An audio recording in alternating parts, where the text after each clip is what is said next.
சாதுக்களை ரட்சிக்கணும், துஷ்டர்களை சம்ஹாரம் பண்ணணும். அடுத்த வேளை ஆகாரம் எங்கேன்னு தெரியாத சுக்ரீவனை வானர ராஜ்யத்துக்கு அதிபதியாக பண்ணுறான்.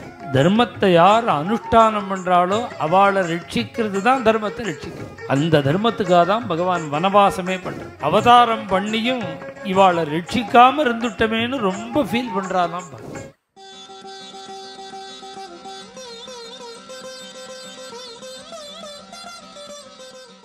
பரித்ராணாய சாதூனாம் விநாசாய ச துஷ்கிருதாம்.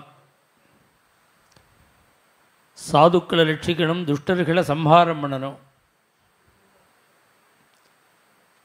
சாது லட்சணம் அப்படிங்கிறது சுவாமிக்கு குகன்லேருந்து ஆரம்பித்து விபீஷண சுவாமி வரையில் எத்தனை பக்தாள் சுவாமியை தரிசனம் பண்ண வராளோ அத்தனை பக்தாளுக்கும் பகவான் கிருபை பண்ணி சாதுக்களை ரட்சிக்கிறார். அடுத்த வேளை ஆகாரம் எங்கேன்னு தெரியாத சுக்ரீவனை வானர ராஜ்யத்துக்கு அதிபதியாக பண்ணுறார். அன்புள்ள குகனோடு ஐவராகணும்னு குகனை ஆலிங்கனம் பண்ணிட்டு தம்பியாக ஏற்றுக்கிறார்.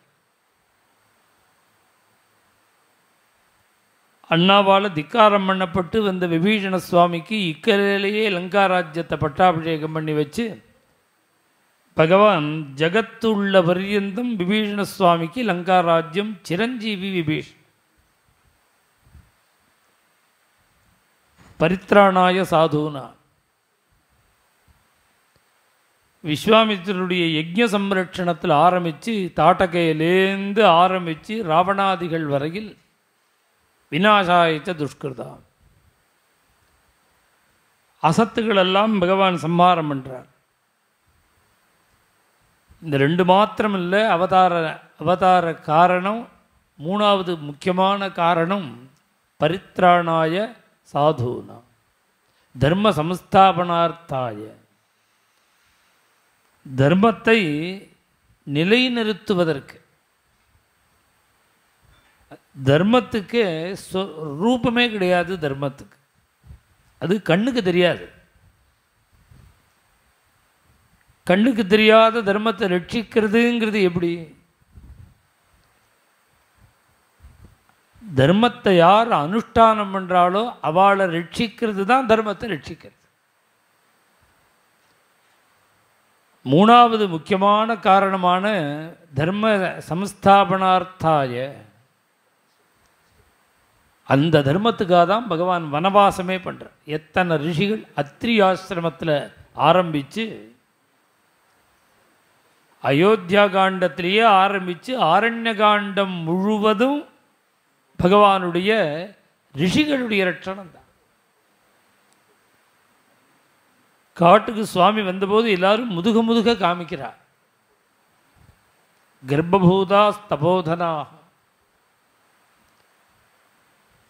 இந்த ராட்சசர்களெல்லாம் சபித்து எங்களுடைய தபஸை இழக்கிறதுக்கு நாங்கள் விரும்பலேங்கிறார். சாப்பிட தானே சாப்பிடுவோம், சாப்பிட்டுட்டு போட்டோம். எங்களுடைய தபஸை அடுத்த ஜென்மாவில் தொடர்றோம். இந்த ஜென்மாவில் ஒரு அபிமானம் இருந்தால் தானே விடக்கூடாதுங்கிற எண்ணம் வரும். எங்களுடைய அபிமானம் என்ன தபஸ், தபோதனாக.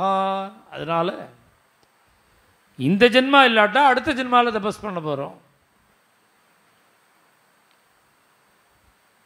எங்கள் முதுக பாருங்கன்னா வரிக்குதிரை மாதிரி இருக்குது. முதுகு பார்த்தா மலை மாதிரி எலும்பு கடித்து துப்பிருக்கான்.